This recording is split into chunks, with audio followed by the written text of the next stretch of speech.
हमने लोगों को कहते सुना है कि जो मिला है उसी में संतोष करो। क्या जो मिले उसी में संतोष करना ठीक है?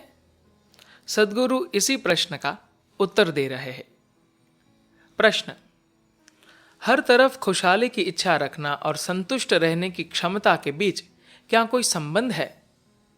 अक्सर लोग कहते हैं कि आपके पास जो है या आप जैसे हैं उसी में संतुष्ट रहना चाहिए।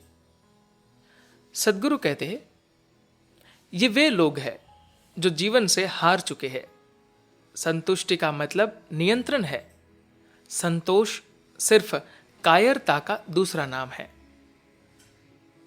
जब लोग जीवन से डर जाते हैं तो वे संतोष की बात करते हैं।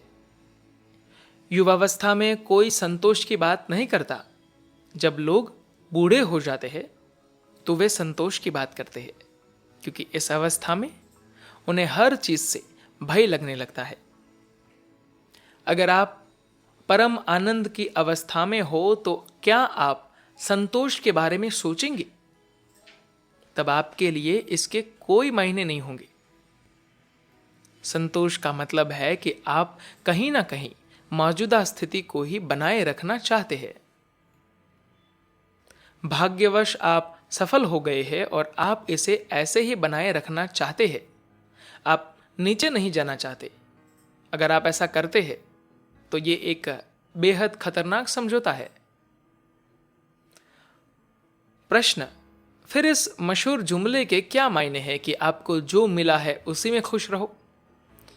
सद्गुरु कहते हैं, देखिए, आपको जो मिला है उसका आपकी खुशी से कोई लेना देना नहीं है।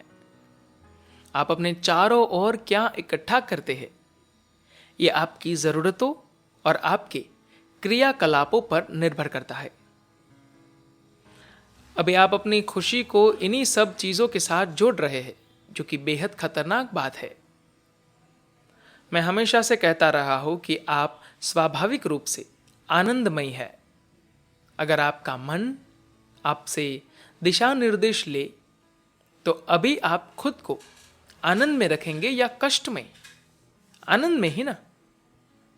क्या ऐसा आपके बैंक बैलेंस की वजह से हुआ? क्या आपके आलिशान घर की वजह से ऐसा हुआ? क्या ऐसा आपकी लंबी कार की वजह से हुआ? नहीं। मैं अपनी स्वभाव की वजह से आनंद में हूं। मैं कौन सी कार चलाता हूं वह मेरी जरूरत के मुताबिक होंगी। मैं कैसे घर में रहता हूं यह मेरी जरूरत के हिसाब से होगा। मैं कैसा काम करता हूं इसका संबंध इस बात से है कि दुनिया की जरूरतें क्या है। जो भी हो, लेकिन मेरा आनंद में रहना बुनियादी बात है। अगर मेरा शरीर और मेरा मन मुझसे दिशा निर्देश लेता है तो मैं आनंद में ही रहूंगा। मैं किसी और तरीके से हो ही नहीं सकता। लेकिन यूं कि आज मेरी कार टूट गई तो क्या इसका मतलब यह है कि मेरा मन और शरीर भी टूट जाए? अभी यही हो रहा है कि कई लोगों के आनंद का स्तर स्टॉक मार्केट में होने वाले उतार चढ़ाव से सीधे जुड़ा हुआ है। प्रश्नकर्ता ने पूछा, मैं अभौतिक पहलुओं की बात कर रहा था, जैसे रिश्तों, दोस्ती और ऐसी ही दूसरी चीजों से संतुष्ट रहने के बारे में। सद्गुरु कहते हैं, जब आपके जीवन में कोई आनंद नहीं होता तभी आप संतुष्टि की तलाश करते हैं। अगर आप आनंद में हैं तो क्या आप संतुष्टि तक ही सीमित रहेंगे? 2 रोटी खाने के बजाय अगर आप 10 रोटी खाते हैं तो आप काफी संतुष्ट महसूस करेंगे। आपको नींद का एहसास भी होगा। अगर आप खुद को नींद, संतुष्टि जैसी चीजों की तरफ ले जाना चाहते हैं तो यह सब अच्छी चीजें हैं।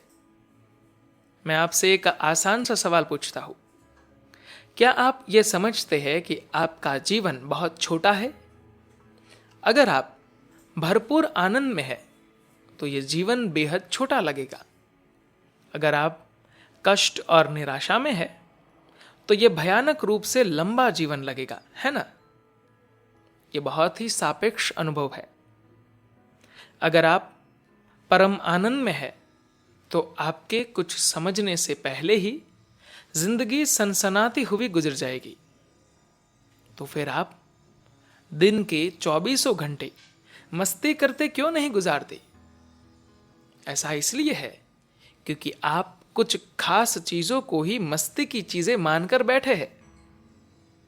अगर आप किसी भी चीज को मस्ती भरे काम के रूप में पहचान न दे तो महज सांस लेना भी आपके लिए मस्ती की बात होगी।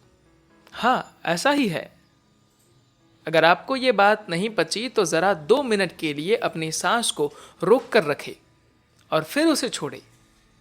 तब आपको पता चल जाएगा कि सांस लेना कितने बड़े आनंद की बात है।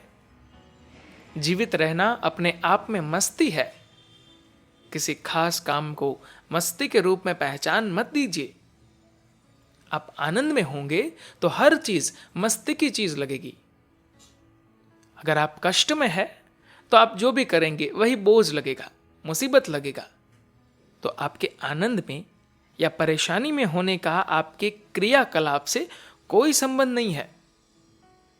इनका संबंध तो इस बात से है कि आप भीतर से कैसे हैं। आपका शरीर, मन, ऊर्जा किस स्तर तक आपसे दिशा निर्देश ले रहे हैं, उसी से तय होता है कि उन पर आपका कितना नियंत्रण है ना? धन्यवाद।